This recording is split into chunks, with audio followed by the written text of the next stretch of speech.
Status 3 updates. Vaccination in the Philippines continue to strengthen and roll out in different localities as President Bongbong Marcos promulgated the strengthening of the vaccination program in the country. However, one student from Cebu expressed her worries of getting vaccinated as there has been blatant vagueness of vaccination coverage data and information released by the Department of Health with regards to the number of fully vaccinated in the country for the months of 2021 to 2022. Let's hear the report of G.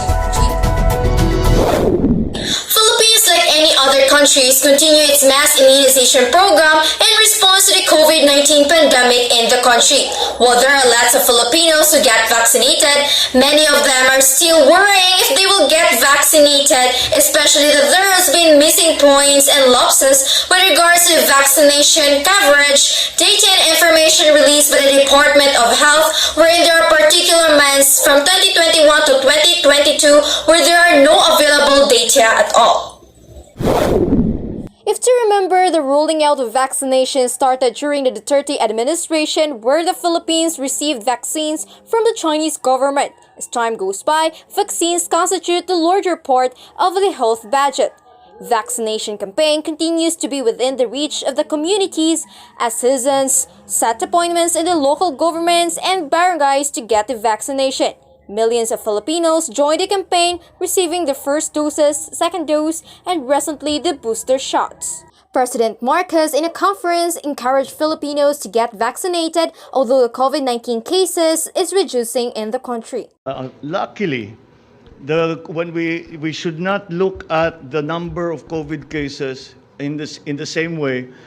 Meiji from one of the state universities in Cebu expressed her worries and the vagueness of data of the vaccination coverage from DOH. Sa totoo lang po talaga, hindi po talaga ako natakot noon. Like, may courage po talaga ako na magpa-vaccine kasi na-encourage po ako ng family ko tsaka ng mga classmates ko kasi nga malapit na po yung pasukan and then needed po yung vaccine. Tapos po, when the time na gusto ko na pong magpa-vaccine, na may courage na po talaga ako, nag-access po ako ng website sa Department of Health para makita ko po yung mga number of fully vaccinated from different months ng 2021 at 2022.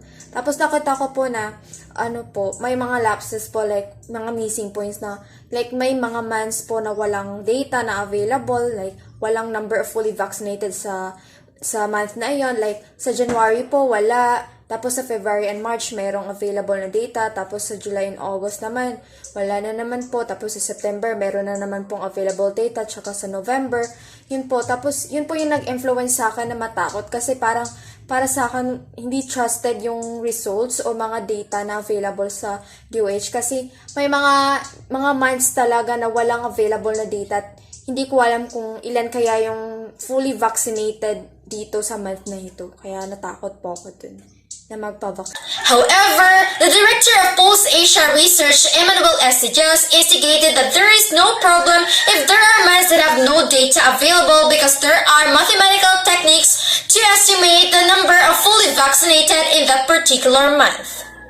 Actually, wala naman talagang problema if hindi available yung data ng isang month. Like kagaya walang data yung January, tapos yung February merong data na number of fully vaccinated. Wala talagang problema yun. Because we can use mathematical models or mathematical calculations such as the linear approximation, linearization, at saka tangent line approximation. Lahat yun, magagamit natin yun to estimate the number of fully vaccinated in that specific month.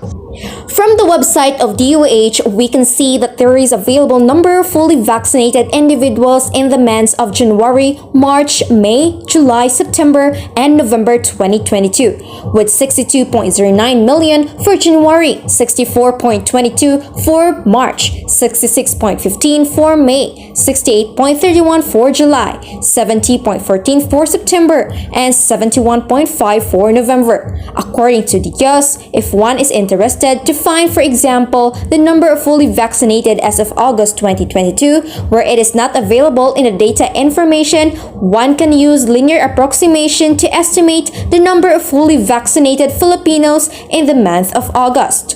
DIOS stipulated that the formula for linear approximation is just the number of fully vaccinated in the month of September represented by 9 as September is the 9th month. plus the derivative of the function times the t or the time minus 9.